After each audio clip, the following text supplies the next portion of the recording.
Welcome, everyone. Welcome to Europe 1973, the little summer vacation that Richard and David Brewer took from June 11th to August 31st, 1973.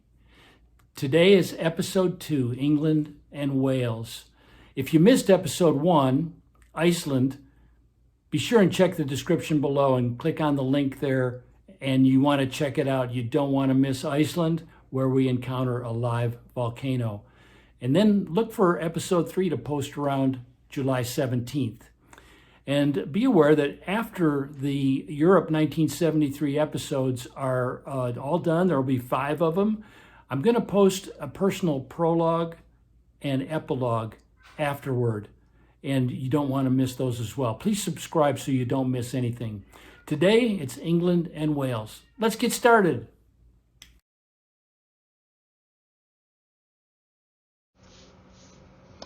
On June 17th, we flew from Iceland to Luxembourg and then continued to London, arriving there on June 18th. 10 Downing Street, shown here, is the official residence and office of the British Prime Minister. In 1973, we could approach the entrance just as you see here. Today, security measures prevent tourists from getting anywhere near this close. The article that I've linked in the description below, titled 1973, The Most Significant Year of the 20th Century, is an entertaining and worthwhile read that features Mr. Edward Heath, who was the British Prime Minister in 1973. He was famous for many things, I suppose, but the Beatles gave him true immortality when they called him out on the song The Taxman, released in 1966 on their album, Rubber Soul. The lyrics are choice. You may recognize these lines. Let me tell you how it will be. There's one for you, 19 for me, 'cause I'm the taxman. And should 5% appear too small, be thankful I don't take it all. And don't ask me what I want it for, unless you want to pay some more. And you're working for no one but me. Truly classic lyrics. I hope that you take a moment to scan through the article and see if you can spot the foreshadowing of the history of the world over the 50 years since 1973. It was Mark Twain who famously said, "History doesn't repeat itself, but it often rhymes." Here's the Tower of London. The tower is a major attraction. Built beginning in the year 1070, it is a fortress, a palace, and a prison, all designed to inspire awe and fear. It is a very secure castle that has housed the crown jewels since the 1660s. The tower has a rich and complex history with traditions and stories in abundance, terrible tales of torture and execution. Ceremonial guards at the tower are called yeoman warders and nicknamed beefeaters because they feed the pampered ravens who, after all, are the real guardians of the tower. Here we see St. John's Chapel inside the tower, and here the Tower Bridge. London, as we normally think of it, actually comprises a number of cities, including the city of Westminster. Buckingham Palace is there, the Houses of Parliament, 10 Downing Street, and much of the British government are there. Westminster is a great place to walk around, soaking up the English sun. I stepped into a Parliament building and entered a room where a legal proceeding was in progress. I sat down and watched for a few minutes. I think that justice requires that almost all legal proceedings must be boring, but I loved it. Oh, and I wasn't searched, scanned, or frisked when I entered the building or the room. We saw The Mousetrap, a play written by Agatha Christie, which was playing in Westminster in 1973. That play ran from 1952 to today with only only a broken period of 14 months during the COVID shutdown. I spent a lot of time walking the streets of London in the summer of '73. One of my favorite things about London, walking the streets. We got our travel and camping gear while in London. Our plan from here was to ride west in England, north into Wales, and on to Liverpool, and then to Ireland. We planned to camp out along the way. Richard was our meal planner and chef. I was the dishwasher. But it took us a while to get into the camping routine, as you will find out. When we picked up our bikes on June 22nd, we loaded them up and were ready to ride. Here they are, brand new bikes fully loaded. The red bike was mine, a Triumph Tiger 500 cc's, 500 cubic centimeters of raw power. I got saddlebags to carry some of our gear. Richard's bike was a Triumph Bonneville 750 cc's. He got the secure white case that you see to carry the camera equipment he borrowed for our trip. On June 22nd, we left London, riding to Reading and continuing to Newbury, where we spent the night. We didn't camp out here. We met some other kids on motorcycles and they put us up for the night. The whole motorcycle vibe in Europe was great. Being on a motorcycle turned out to be a big traveling advantage for us. On June 23rd, we passed through Oxford. We were exactly 5 years too late to bump into Bill Clinton, who admitted to smoking marijuana, but not to inhaling, while at Oxford in 1968. We ended that day in Stratford-upon-Avon, the home of William Shakespeare. There's a theory out there that Shakespeare's plays were not written by Shakespeare, but by others. I don't know. We didn't camp out here either. I'm not sure why. We spent 2 nights here and left on June 25th. Check out the name of the inn. We are here somewhere on the way to Bromyard, where we stayed on the night of the 25th. We didn't camp here either. I'm not sure why. On the 26th, we were heading northward to Liverpool with a plan to stop in between. We planned to camp out for the first time. We were determined. We picked a campground near the town of ffan-goh-ffen in northeast Wales. ffan-goh-ffen is spelled Llangollen.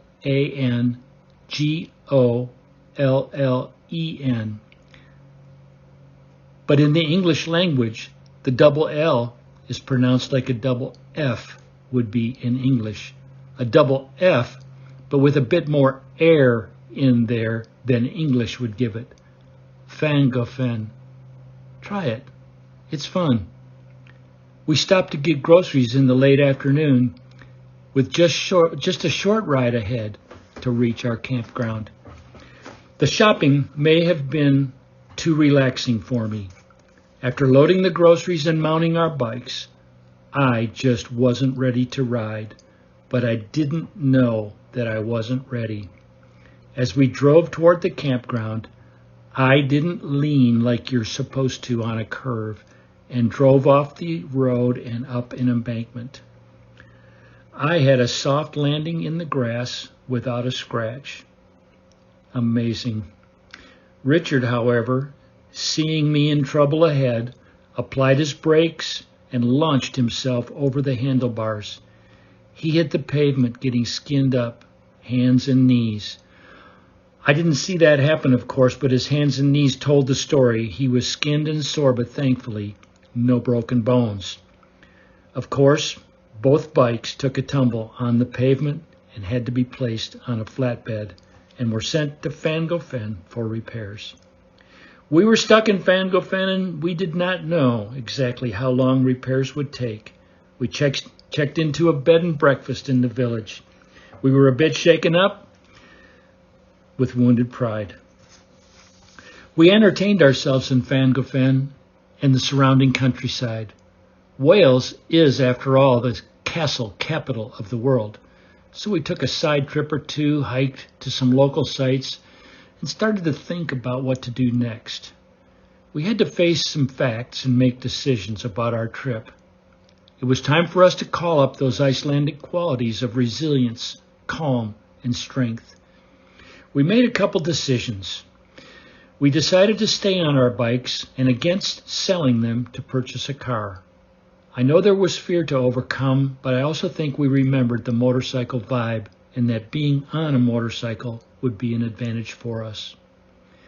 We decided to turn around and go back to London and on to the continent as fast as we could. We decided against going to Ireland. That first decision, to stay on our bikes, was absolutely the right decision. The second decision may have been hasty, as we probably had enough time to do everything we wanted. Looking back, I am sorry we missed Ireland and the opportunity to meet an Irish princess. Oh, and by the way, there were some significant things happening around the world on the very dates that we were in England and Wales. On June 18 through 24, Soviet Premier Leonid Brezhnev visited the United States of America for a summit meeting with President Richard Nixon. We read about it in the newspapers. John Dean began his testimony before the Senate Watergate hearings on June 25th. We read about it in the newspapers. The value of the U.S. dollar was dropping on foreign exchange markets. Our American Express travelers' checks were worth less and less each day that passed through the summer of '73. 1973 really was a most significant year. We left ffan-goh-ffen on July 2nd and made our way back to London with our sights on Paris, France. Tune in to episode 3 later this summer to see if we actually make it. Before we got to France, while in London, we saw the movie The Day of the Jackal, a very fine film released in 1973 and based on Frederick Forsyth's book of the same title. The film includes no less than 68 different locations in England, France, Italy, and Austria, including some of the locations we visited on our trip. I highly, highly recommend you watch this film.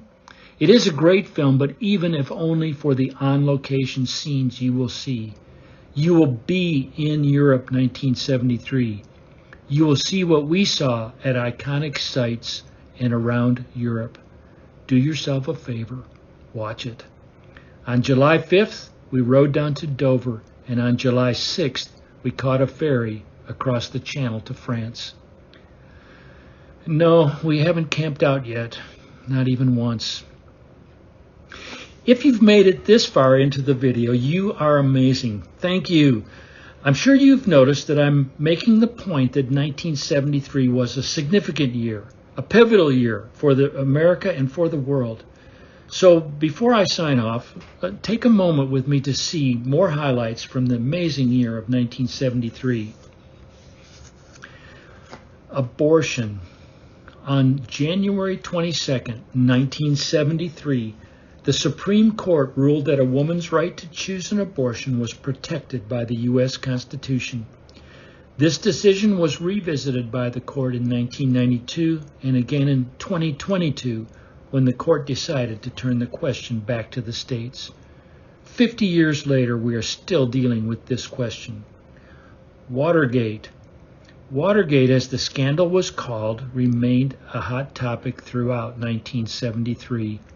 Senate investigation hearings began in April, and on June 25th, John Dean, Nixon's White House counsel, began his testimony. Nixon's presidency eventually was undone, and he resigned the office of president in August 1974. Even today, the legacy of Watergate still hangs over American politics. Middle East War. The Fourth Arab-Israeli War began on October 6, 1973, with a surprise attack on Israel on Yom Kippur, the Day of Atonement, which is the holiest day in the Jewish calendar. The war ended on October 25th with an Israeli victory on the ground. but the underlying conflict remains to this day. The oil shock of 1973.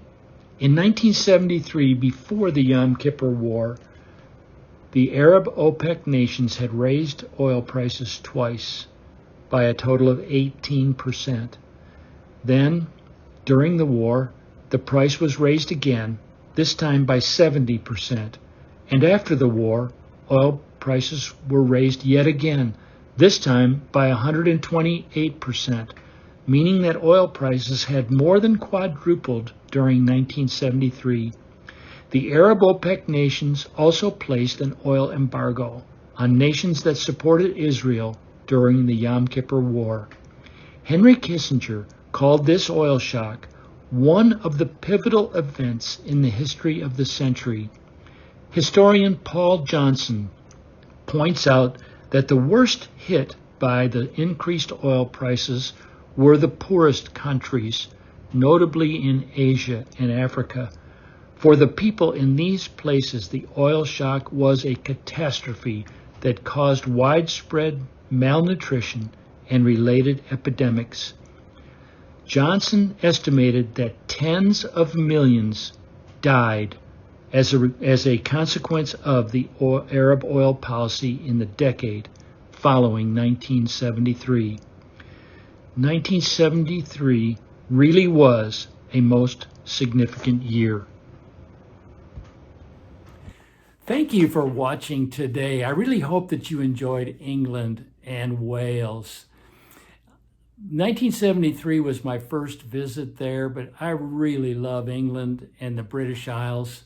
I did go back in 1981, again in 1999, and in 2014, and I hope for another visit someday.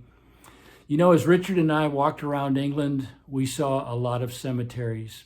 The gravestones there were amazing testimonies of faith in Jesus Christ.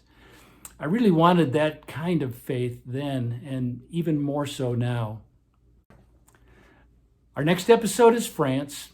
We'll be on our motorcycles, and you will see Richard. I promise. Bye for now.